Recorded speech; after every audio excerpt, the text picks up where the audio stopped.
मैं समझता हूं कि ये जो मोदी जी के कार्यकाल के 8 वर्ष संपन्न हुए उसको लेकर के भारतीय जनता पार्टी देशव्यापी एक कार्यक्रम कर रही है, जिसमें हमारे हिस्से में भी अलग अलग स्थान आए हैं। उसी को लेकर के उसी श्रृंखला का ये कार्यक्रम आज यहाँ भी आयोजित हुआ।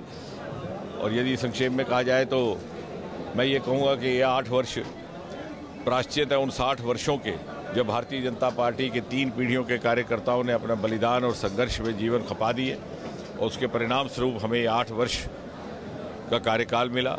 और मोदी जी के आगमन से न केवल बहुत से अनेकों रुके हुए कार्य हुए, बल्कि उन्होंने एक नई कार्य संस्कृति को जन्म दिया।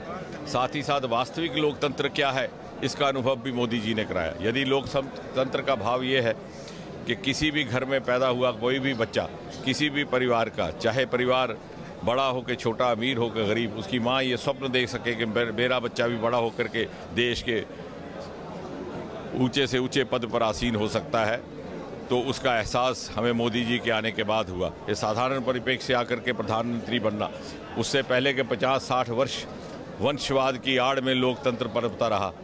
लोकतंत्र का एहसास हुआ, पिछड़े, शोषित, वंचित वर्गों और क्षेत्रों को ध्यान मिला, और अनेकों ऐसी स्कीमें जो जनहित की थी, जन कल्याण की थी, चाहे वो उज्ज्वला थी, चाहे पीएम किसान, उन लोगों तक पहुंचाई गई जिनको उनकी आवश्यकता थी। किसी को ये नहीं पूछा गया तुम्हारा धर्म क्या है, तुम्हारी जात क्या है, पिछले चुनाव में तुमने वोट हमें दिया भी था कि नहीं।